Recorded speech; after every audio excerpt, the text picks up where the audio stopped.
Hello, everyone. We will wait a few more minutes before Robert Rule's presentation so everyone has a chance to join. In the meantime, I would like to welcome all of you to our event with Robert Roy Poole, and we're also co-hosting with the Biological Science Department, so welcome everybody. First off, I would like to announce who we are and what we do. My name is Mahak Tiwari, and I am the founder and president of Hope and STEM.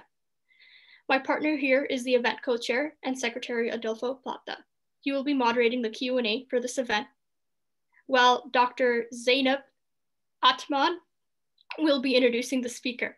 So please be sure to ask questions in the chat box below. Phi Sigma Alpha of Hope and STEM is a local chapter of the National STEM Honor Society and a club at Mount San Jacinto College. We stand for honors excellence, opportunities for growth, perseverance despite hardship, and equity for all. We encourage student participation in science, technology, engineering, mathematics, and more. We also recognize the achievement of our members with awards and scholarships, while also seeking to engage underrepresented youth in STEM, such as women and minorities. We lead with honors work and projects and build awareness of STEM topics and issues. We also encourage everyone to pursue majors and minors in STEM education. We are always recruiting, and we even have officer positions available for those who want to make a change in our community. We're open to everybody. If you would like more information, you can always email us at our chapter email or even email myself. I will add them to the chat box below. Thank you so much.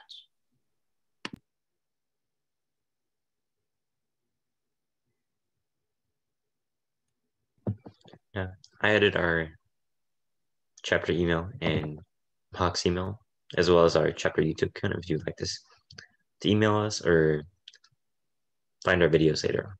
Thank you.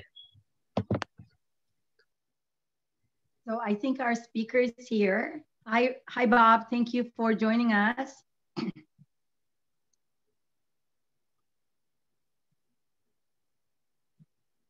Sorry, I have to unmute. Hi, Zainab. Hi, thank you for coming today. I wanted to introduce you to our guests. First of all, let me introduce myself. I am the microbiology instructor at the San Jacinto College. I'm sorry, my computer is down, so I cannot be on I'm on my phone. If there's a problem, I apologize. My name is Zainab Akul Ataman, and actually, I'm very excited for the talk today because I know Bob now for a while. It's been almost 10 years since I first stalked you and harassed you to come and talk to my class, I think, right? Well, I didn't feel harassed. I felt, excited that there was somebody who wanted to listen to, how Outbreak came about. I thought that was a great, something I love to talk about. Let's put it that way. Yeah, I mean, it is an amazing film. It made me become a microbiologist. Basically, that was the movie that changed everything for me. I watched it, I got stunned, and I was like, this is what I want to do. And I was in Turkey back then. Everything, I didn't have any access to anything, but at least I knew what my path was going to be to a certain extent. So I thank you for that, for giving, having some kind of an input in my career and my life. But when I was teaching at Chapman for the honors program, I was teaching a class called Biology in Media and Reality, and also controversial topics in biology. So obviously, Outbreak was one of the movies that I studied with my students back then. And I emailed Bob's manager, and thankfully he relayed my request, and Bob was very humble to accept it and come to talk to my students, and I really, really appreciate that. He is one of the smartest people I know. He's very curious. He knows a lot about many different things. So after I talked to Bob for like an hour or two, I feel like I upgraded to a new operating system. I feel like my intellect went up a little, quite a bit. And I get really encouraged, and I get very excited about the things that he talks about. They give me something to look forward to follow up on, you know. So I always wish everyone a role model like Bob. So today he will be talking about Outbreak and hopefully a little bit about Armageddon and other projects that he's working on, how he put research into those projects, because I mean, he's at the end of the day, a writer, right? But the movie he wrote was essentially very scientifically accurate for its time. And I know it took a lot for him to learn the biology behind it. And I really, really respect that. So he'll talk about all those fun stuff. And I think Mahak has the trailer for the movie first to show you guys. I thank all of you for coming and joining us today. So I'll leave it to Mahak and her capable hands. So thank you. Thank you, Bob, again for coming. Okay. You guys like this trailer?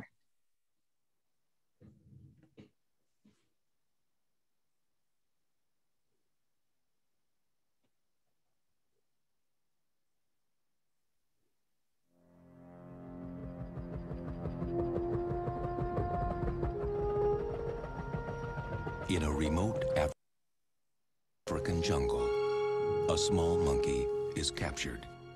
Bound for a pet store in America, the animal carries a deadly virus.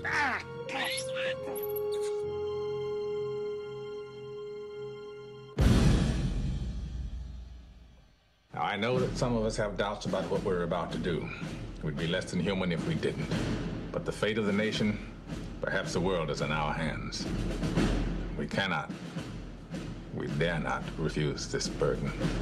I'm confident that each of you will do his duty. God forgive us. Your town is being quarantined.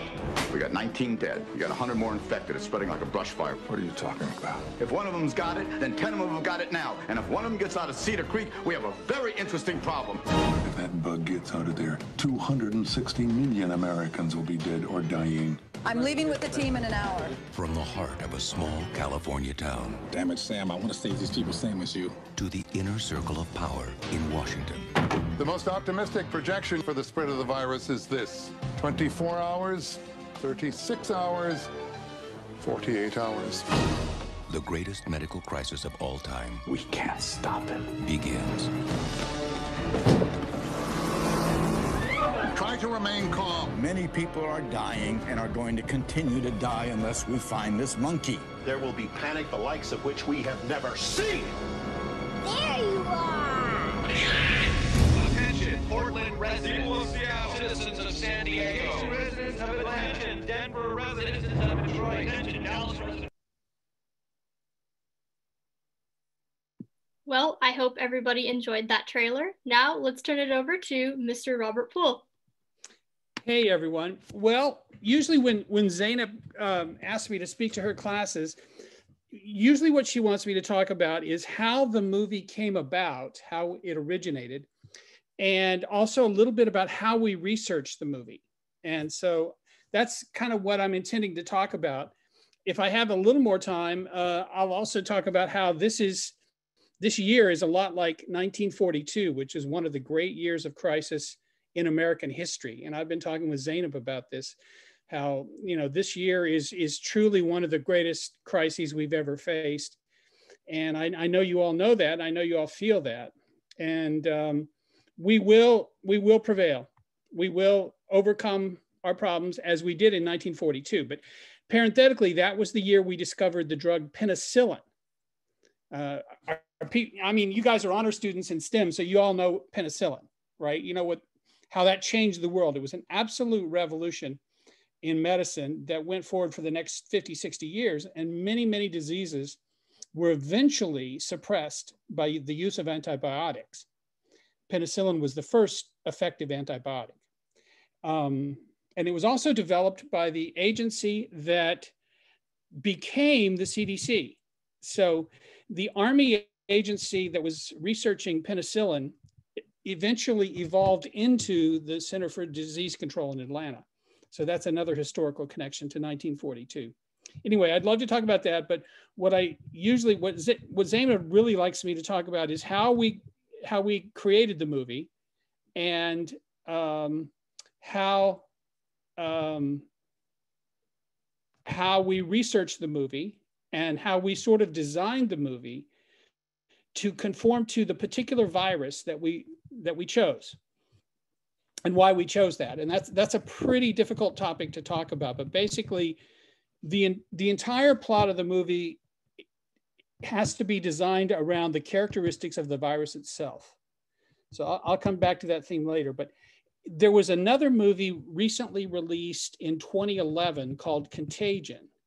And if we were doing this in person, I would ask you to raise your hands. But how many of you have actually seen the movie Contagion? Anyone? You've seen the movie? Good, good. Okay, a lot of people have seen it. How many people have actually seen the movie Outbreak? Oh, only a couple. Okay. Well, see it. Definitely see it. It's an exciting movie. Contagion also is also a very exciting movie. And in Contagion, they made a different decision about the characteristics of the virus itself.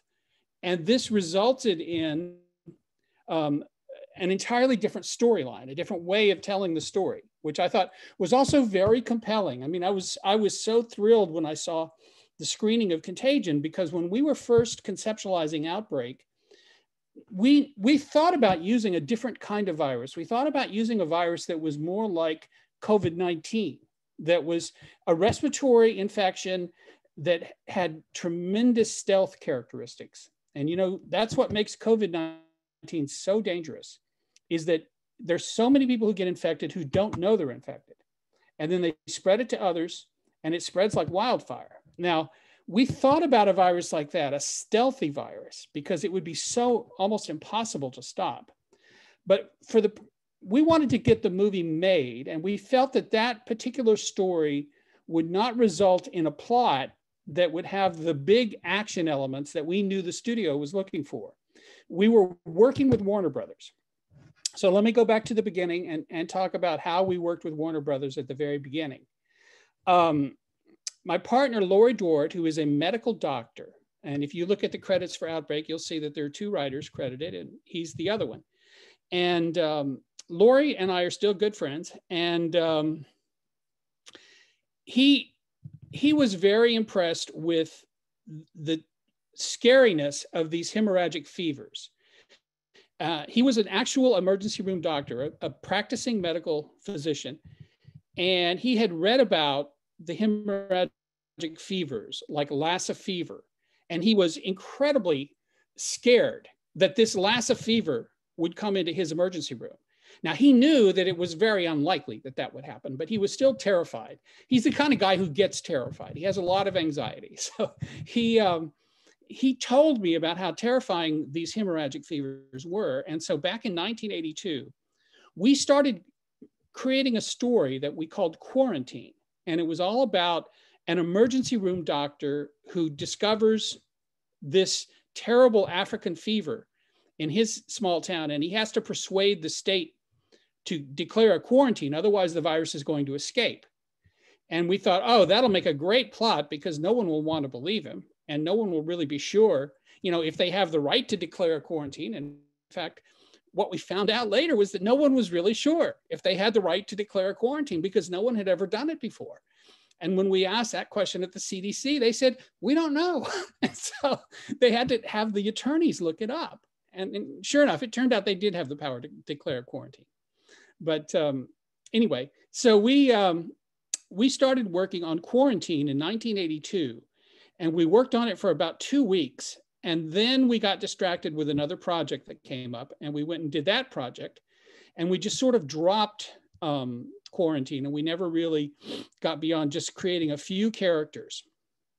So we had that as our sort of background for Outbreak, so that when Warner Brothers came to us in 1992, they asked us to do a movie based on a magazine article that had been published in the New Yorker called Crisis in the Hot Zone. Now, that was later published as the book. How many of you have ever heard of Crisis in the Hot Zone? I don't imagine too many of you have read. Have any of you read the book? Or, okay. One, okay. So 2, okay, great. So Crisis in the Hot Zone is a fascinating story. I think you would agree that it's a fascinating real world story. And it was a terrific magazine article by Richard Preston.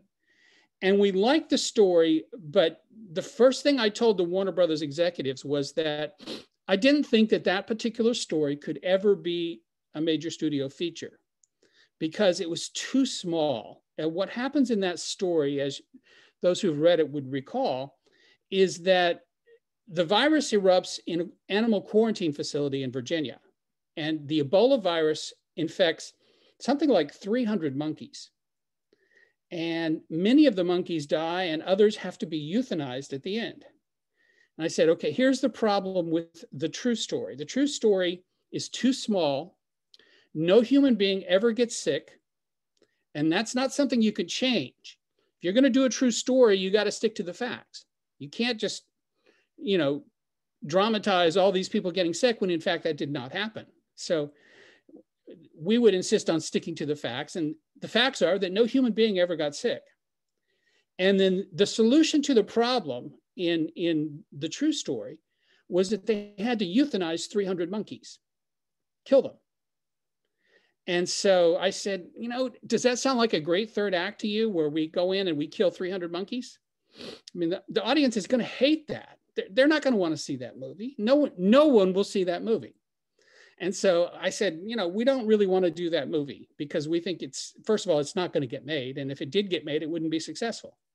So the Warner Brothers said, okay, we get that. But can you do another movie that's based on the concept of a deadly virus? And we said, sure. We had worked on this idea 10 years before. And so we revived that and we took that idea. But eventually we realized within a very short time, within 2 weeks, we realized that telling the story from the point of view of the emergency room doctor was not a big enough perspective on the story, because the emergency room doctor would only deal with the outbreak in his little town. And he wouldn't be able to bring in all the other elements that would come into play in a crisis like that. He wouldn't see that. He wouldn't be part of that. So we then started asking ourselves, okay, which of the players in this drama would have the best perspective from which to tell the story? So we had to figure that out.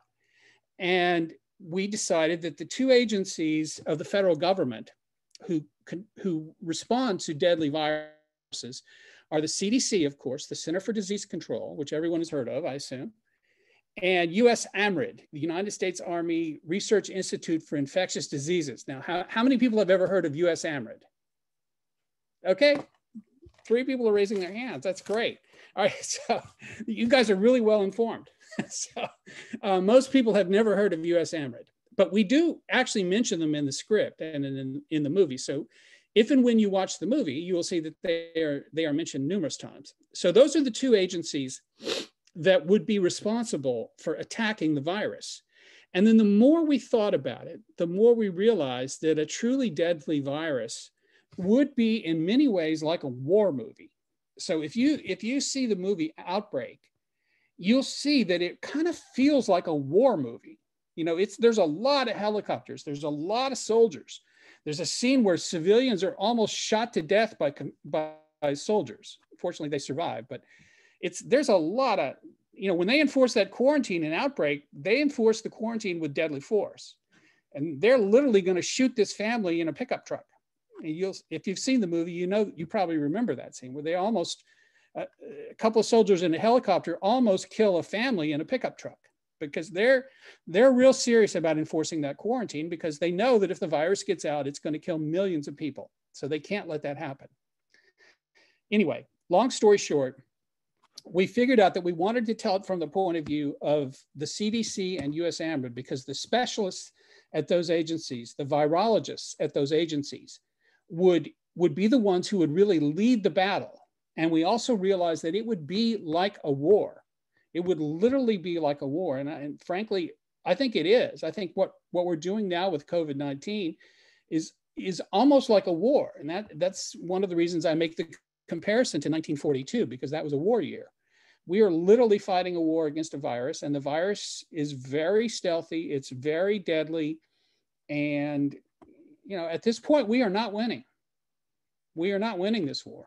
So anyway, we conceptualized Outbreak as a war movie. And we knew that the Army and the Army US AMRID, which is the Army agency that researches infectious diseases, that they would be major players in our story. And in the end, we decided that our protagonist would be the Dustin Hoffman character who actually works for US AMRID.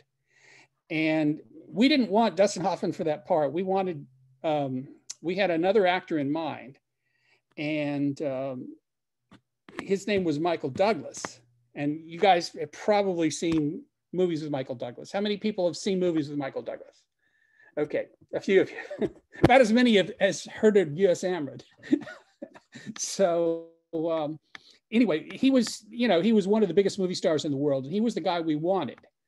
The reason we didn't get Michael Douglas was because he had made another movie with the same producer, and the two of them had not gotten along.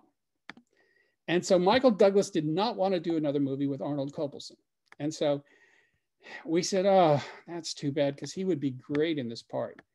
And then Kopelson came up with the idea of getting Dustin Hoffman to do it, and that worked out, actually. So I think Dustin Hoffman did a great job, and I think it's one of the best parts of his career. He really lit that one up. He really took the character and you know, used himself and projected himself into the character, and really, I think, helped create a very compelling character. Anyway, long story short, we had conceptualized that we wanted to tell the story from the point of view of the Army, that we wanted it to be a war movie.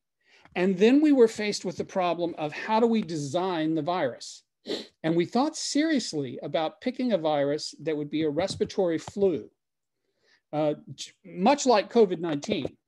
But then as we worked out the logic of that story, it began to become clear to us that it would be a very stealthy story, that the virus would spread very slowly compared to a more deadly virus, that it would be hidden, and that people would mysteriously be getting sick all the time, but they would always be these random people who were not characters in our story. And so it was going to be very hard to tell that story with the dramatic structure of a movie, where you have to tell the whole story from the point of view of 4 or 5 characters at most.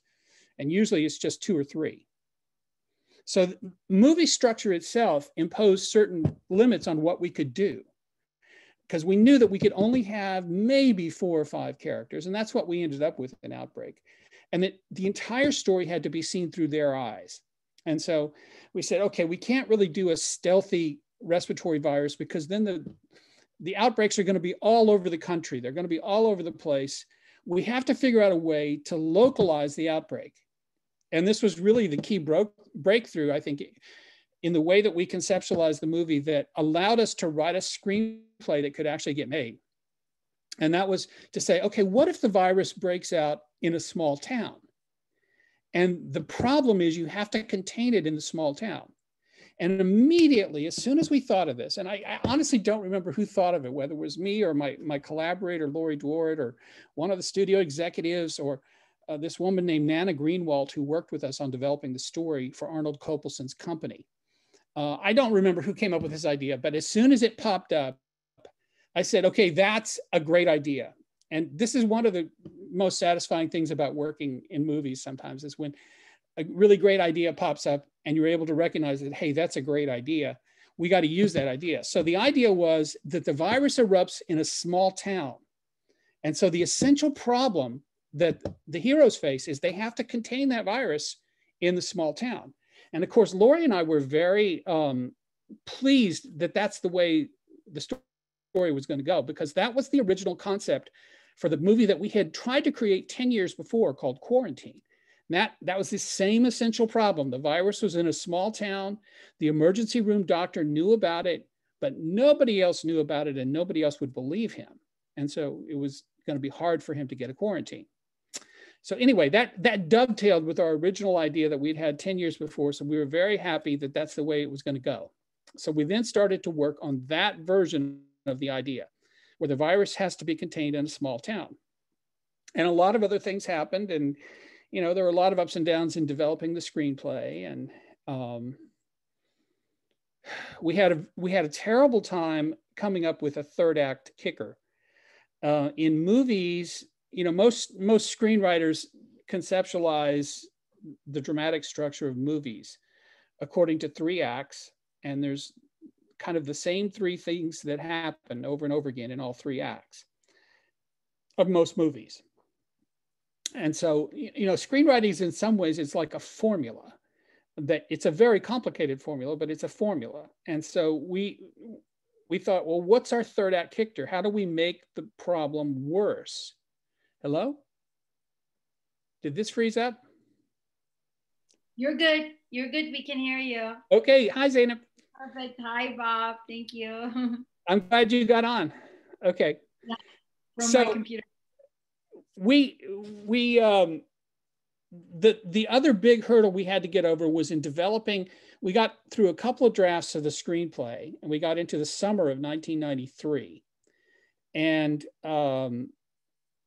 we couldn't think of a way to make the story escalate in the third act. So we had the whole scene where Rudy gets the monkey at the pet shop, and then Rudy gets infected, and the virus breaks out in the small town. But we said, how do we escalate it to another level? Because what's going to happen logically is that the virologists, played by Dustin Hoffman and Rene Russo, are going to go into the town. They're going to look at the pet store. They're going to find the monkey in the pet store, and they're going to be able to find the antibodies in the monkey.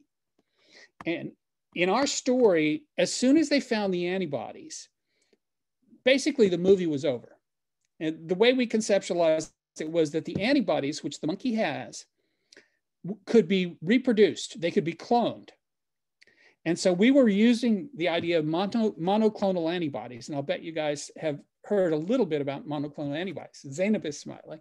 You've heard a lot about them, probably. You want to say something about monoclonal antibodies? Go ahead, Zainab. We're all here for that. Go ahead. No. Actually, I don't want to. I mean, you're going so amazing. I don't want to break apart your talk, but we are doing it right now in our immunology section for microbiology. So Great. Monoclonal antibodies is what the body would make specifically for the specific pathogen to combat that pathogen, just short. Okay. At the time that we were creating the story for Outbreak, this was a very new idea.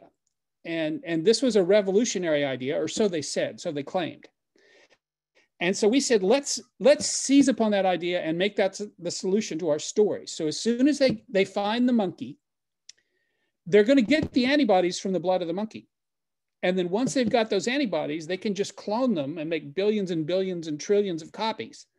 And those antibodies are going to kill the virus. So we win the war. As soon as we get the monkey, we get the antibodies. As soon as we get the antibodies, we win the war. And movie's over, basically. So we got to that middle of the late second act, and we sort of felt like, okay, now the movie's over. As soon as we get the monkey, it's done. We got nothing else to do here. We're done. And so this was a huge problem because Warner Brothers didn't like the fact that we didn't have a big action ending. Now, if you haven't worked in the movie business, you probably wonder, why does every movie have to have a big action ending? And the truth is, it doesn't. There's lots of good movies that don't. But we were working with a particular set of executives at Warner Brothers. And Warner Brothers, as a studio, has a particular sensibility in the way they think about movies. And they love big action endings. In fact, they insist upon those for many of their movies. And, they think it makes the movie more popular. And they're probably right. I can't contradict them. They're probably right about that. So we said, okay, how do we generate a big action ending? With the story that we have, it just doesn't seem to be in the cards. So we were kind of stuck. And I remember very vividly, my collaborator, Laurie Dwart, went off to vacation in France in August of '93.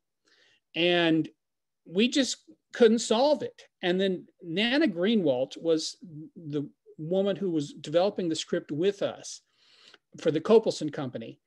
And she called me on the phone one afternoon and said, well, what if they have to, I don't know, destroy the town or something? And I said, well, Nana, that's really not a believable idea.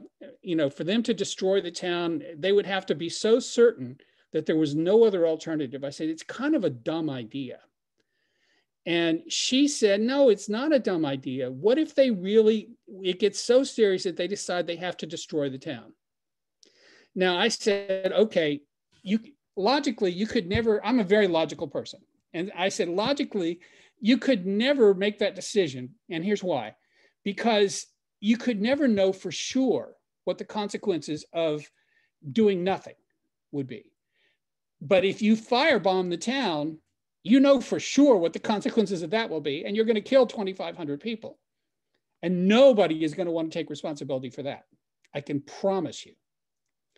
So I said, how could the government ever make a decision to firebomb a town? And I just couldn't wrap my mind around it, but I said, you know what I'll do? I'll talk to Laurie Dward in France and see, you know, if there's any way we can make this work. And so we talked to him. I talked to him, and Laurie, you know, who is a doctor. I did mention that Laurie Dward is a real doctor. Lawrence Dward is a real doctor. And he said to me, well, you know, if it started to spread through insect vectors, they might just panic and say they had to firebomb the town, because once it started to spread through insect vectors, they would freak out. They would not know how to stop this damn thing. And they would think that maybe firebombing the town would stop it. And so I said, whoa. So it starts to spread by insect vectors. Now, Zainab, what are some of the diseases that spread by insect vectors? You know some. Many. Zika virus is one of the most recent. Yes.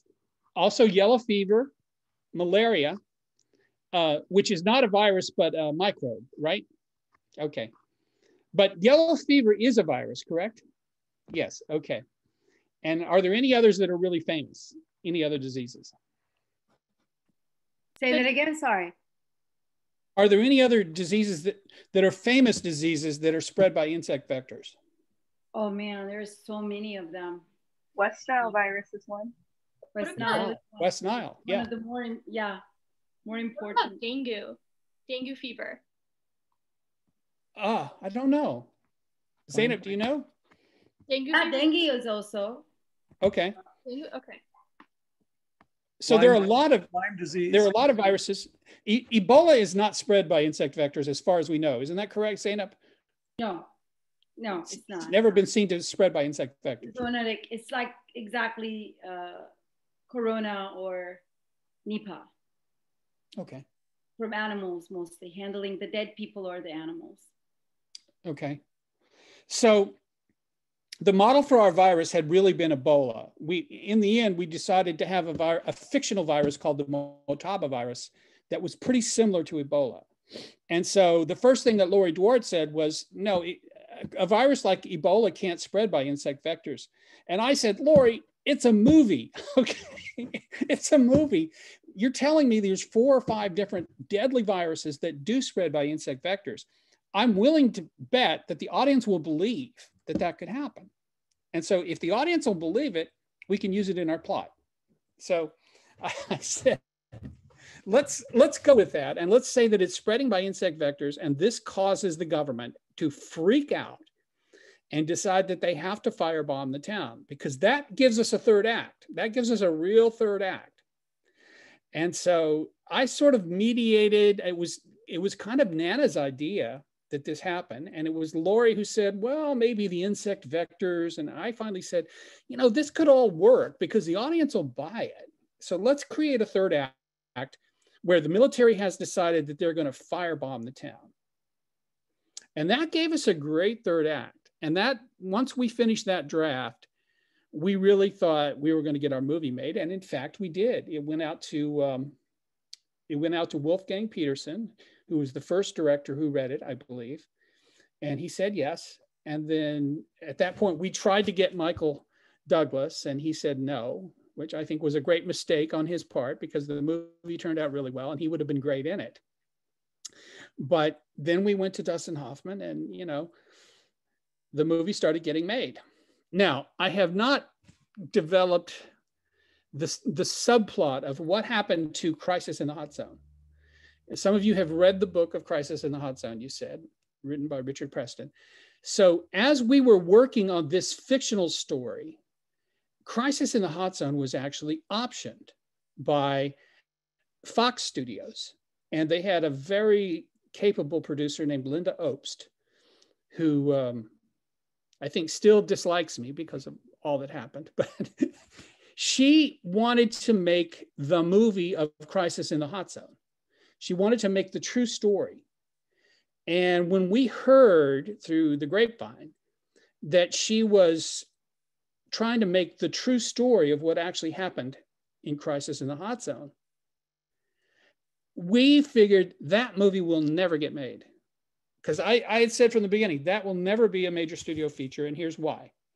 It's too small, no human beings get sick, and the ending is you kill 300 monkeys. And nobody's going to want to see that. And at some point, they will realize that they can't do that.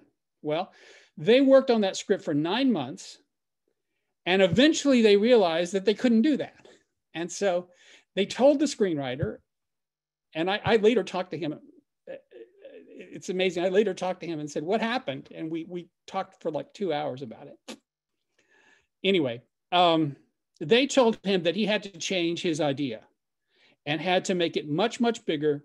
And it had to be basically a fictional movie. So they went down that path and it took them 9 months. And then they realized, oh, we got to make it a fictional movie. We'll never get this movie made based on the true story.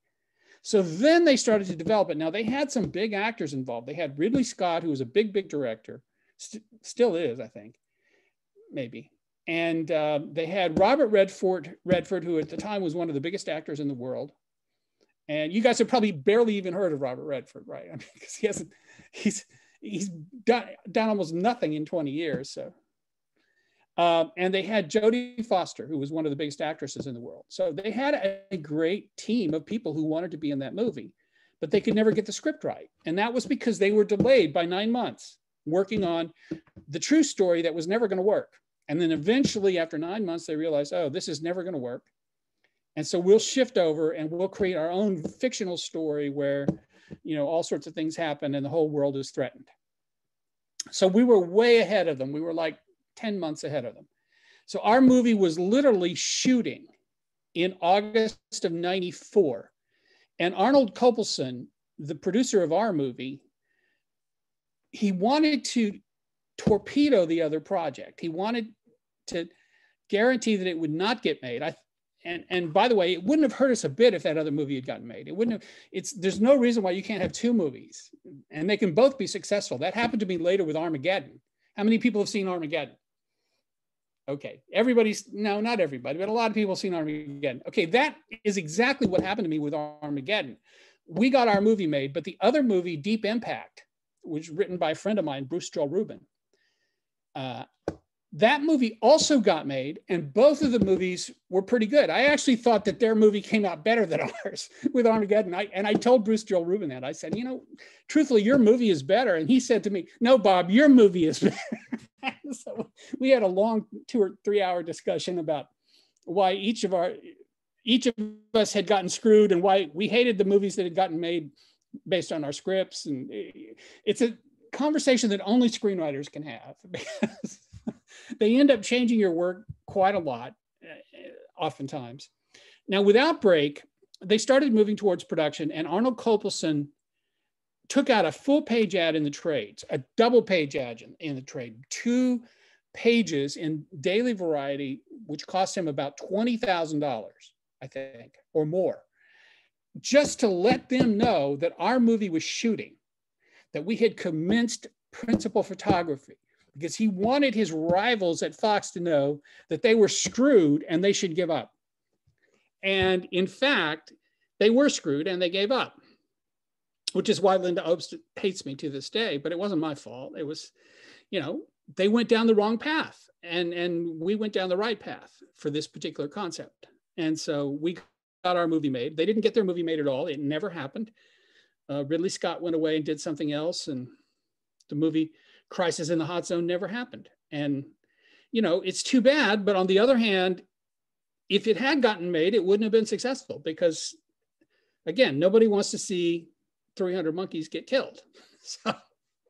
So sorry, but it's true. I mean, we won't go see a movie like that. So anyway, Outbreak got made. There were lots of ups and downs as they were making it.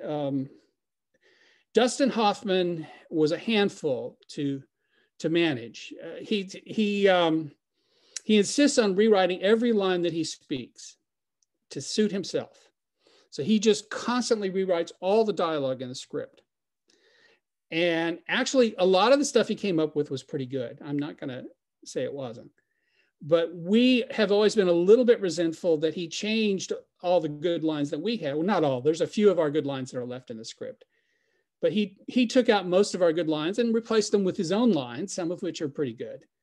But he also had a tendency to go off on wild tangents. And he would go off.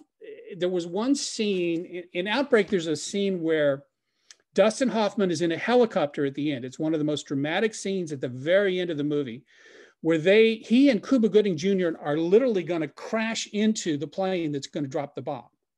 And they're literally going to crash into that plane if they have to. And he's pleading with the pilots of the plane not to drop the bomb, not to drop the bomb. And he's trying to persuade them that they don't have to drop the bomb. He's trying to save the town, literally. And so he puts his life at risk. And it's a great scene. And the whole scene was Dustin Hoffman's idea. It was his idea that they would go up in the helicopter and physically collide with the plane if necessary.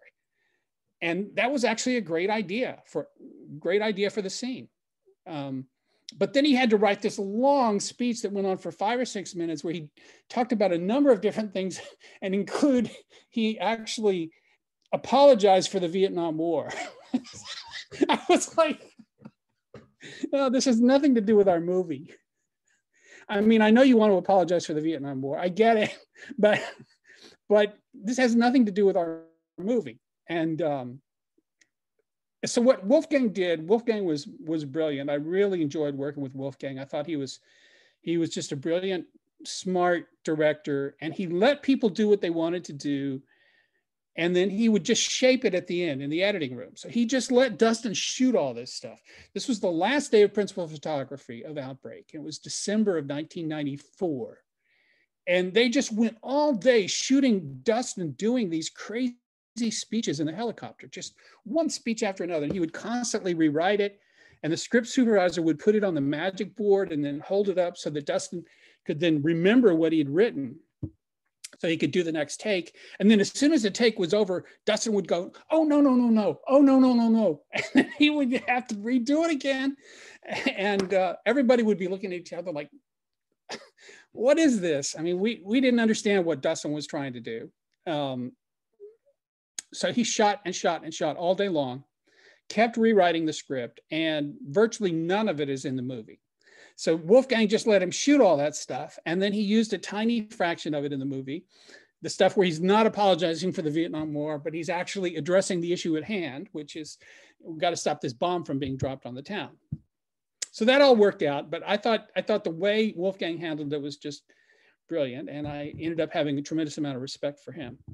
Anyway, there were a lot of great actors in the movie. You know, later in his career, Kevin Spacey got into a lot of trouble. He did a great job in our movie. That had nothing to do with us. I mean, I thought it was pretty sad that his career basically ended, but these things happen. Anyway,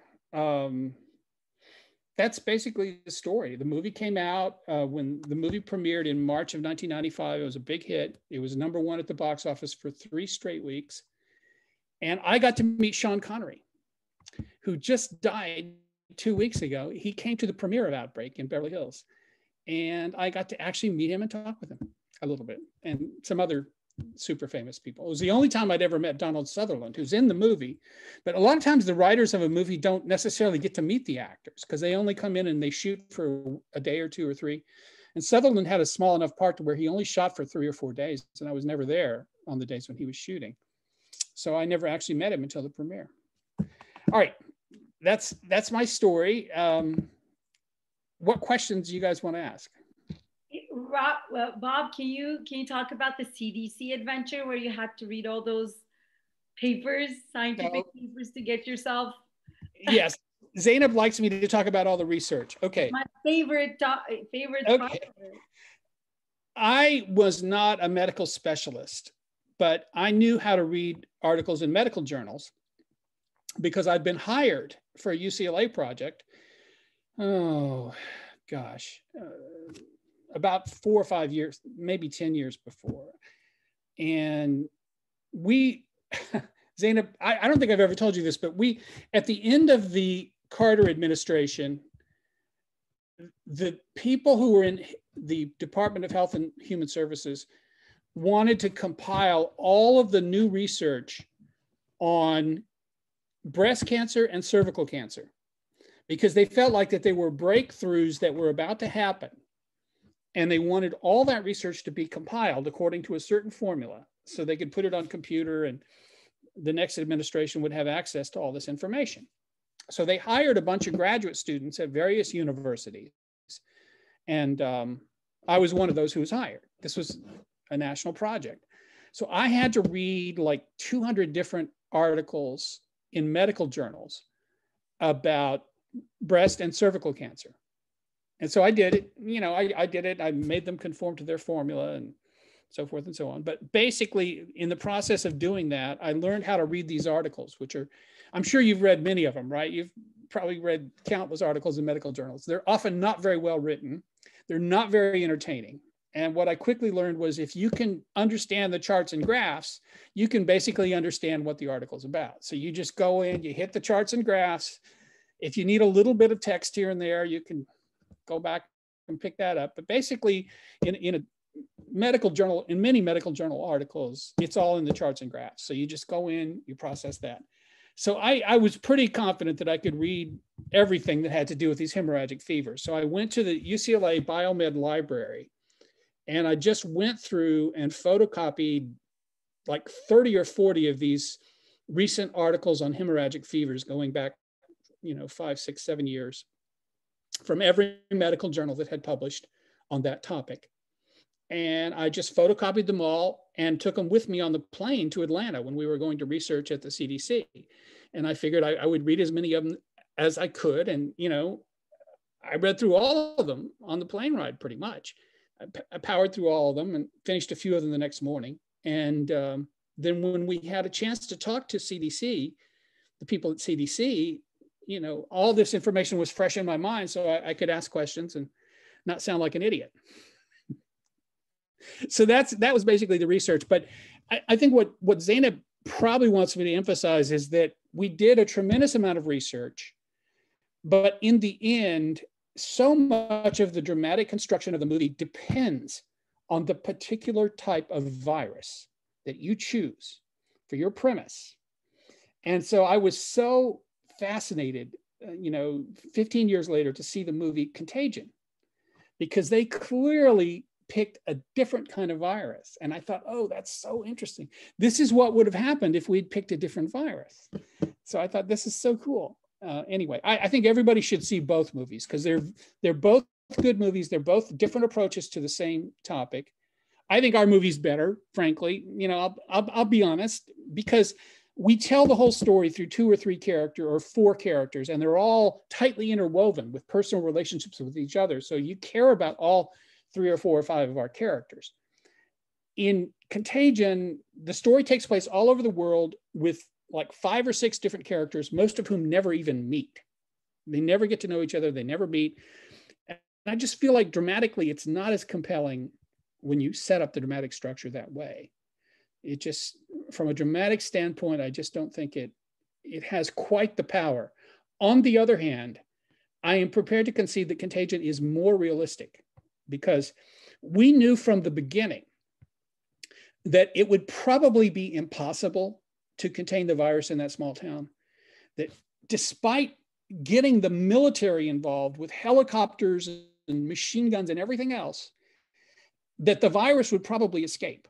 And once it did, the whole point of what they were doing would be defeated, because once the virus was out, there was no point in, firebombing the town because it was too late.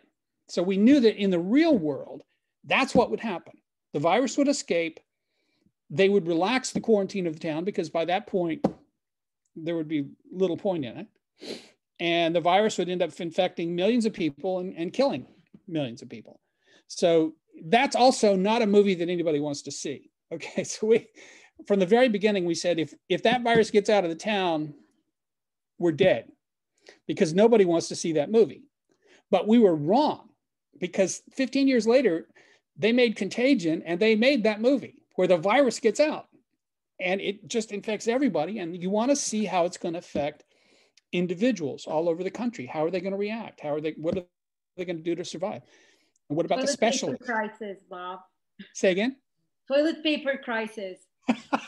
I could never have imagined the toilet paper crisis. Could you have imagined that would happen? No one could have imagined that. It's completely beyond imagination. Anyway, so the monoclonal antibodies were our solution. And once we found the monkey, once we had the monkey in our hands, the movie was over, we felt like. And that's kind of the way we structured it. But we were able to build in that whole little subplot in the third act where they're hunting for the monkey, which I think is one of the best subplots in the movie, where they're hunting down the monkey, and the little girl has befriended the monkey and she's been feeding the monkey. And so you care about her, because if that monkey scratches her, she's going to get the virus. But fortunately, it never does. Anyway, that's the long story short. So yes, there was a tremendous amount of research involved. We also went to CDC. We talked to their top experts. And it was just overall, it was just a lot of fun on every level. And the fact that the movie got made it a whole lot more fun. So that's the story. You guys have any more questions? And if you do, please unmute yourself or put them in the chat box. We'll allow about 5 or 10 minutes for questions. For Mr. Poole. I know that the whole premise was like the monkey would have to scratch like their the person to get the virus and stuff. So would it be underneath the nails, or would it be on the skin contact? So like, because like the little girl obviously was interacting with the monkey she was feeding and stuff like that, but like same time she didn't seem to get infected or show any of the symptoms that the patients who did interact with the monkey showed. With respect to the fictional virus, Motaba, we had modeled that after the Ebola virus. And so with the Ebola virus, the only way the virus can really spread effectively is through blood contact. So the monkey would have to scratch her, and then he would have little particles of the virus on his claws, on his hands. The particles of the virus would be on his skin. And they would then get into her bloodstream and infect her. And that's, of course, what we show happening to the owner of the pet store. And it's the owner of the pet store, Rudy, who starts the whole pandemic, really. We also showed, you probably don't remember the subplot with Jimbo. And people remember the Jimbo subplot because it was Patrick Dempsey, who later became a big star on Grey's Anatomy. And we got him when he was early in his career, before he was a big star. So he played a little part for us of Jimbo. And Jimbo is the guy who also starts the pandemic because he's the guy who's trying to sell the monkey. And then when he can't sell the monkey, he lets the monkey go in the wild.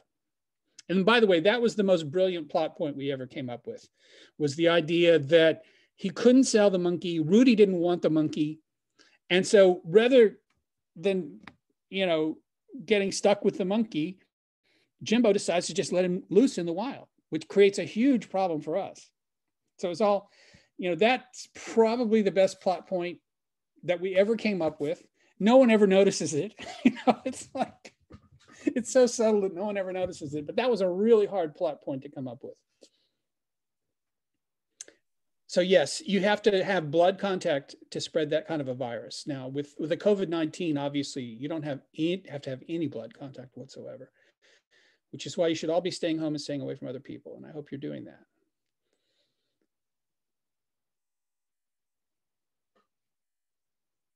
It was one of the movies that I watched with my dad. What you call it, like Armageddon and Outbreak were one of the ones that because like my dad was so into like the war movies and stuff like that. So when he saw this came out, he's like, I gotta show you. So I remember when I was little, my dad would watch the movies with me, and I remember I was like, I don't get it, but there's explosions, there's a monkey and stuff. So, but I go back to the because my dad passed away this year before COVID and stuff, but I've been watching some of the movies that I watched with him, and your movies have, made me bring a smile when I remember when I was littler. I'm glad. So I appreciate it. Any other questions? Mr. Poole, this is more like a comment, but I'm a biochemistry major and also a honors student here at Mount San Jacinto College, part of the honors program. And I really, really enjoy Outbreak and Contagion so much because I haven't taken microbiology yet, but my plan is to, to also study viruses as well. So I really, really like your movies, and thank you so much for coming out and presenting to us. Oh, it was a great pleasure for me, and keep up the good work, and I hope you have great careers. Of course, thank you. And we, on behalf of Hope and STEM, we have something for you, so I hope you like it. Let me just share my screen.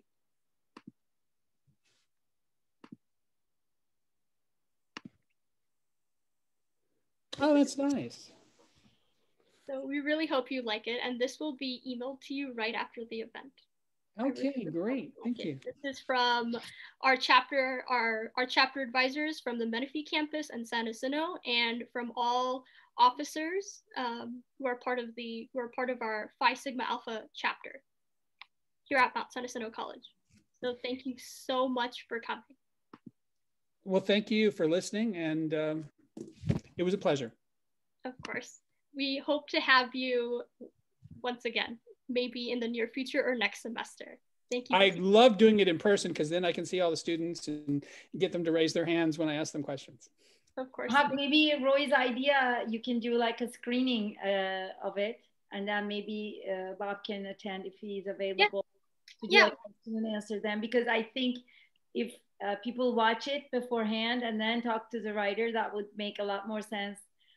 Everything that is being talked about. It's an amazing, it's probably the one movie that I watched more than any other movie ever. So I really, really appreciate it, Bob, for everything. I'm glad you enjoyed, Zainab. I do. And we also are planning, thank you, Dr. Mason, for the idea for Friday nights for NSTEM. So we're going to be planning that next semester. And we might be showing Outbreak, and I will also be putting that in the chat. If you guys have film requests, please send it to our chapter email so we can put that in our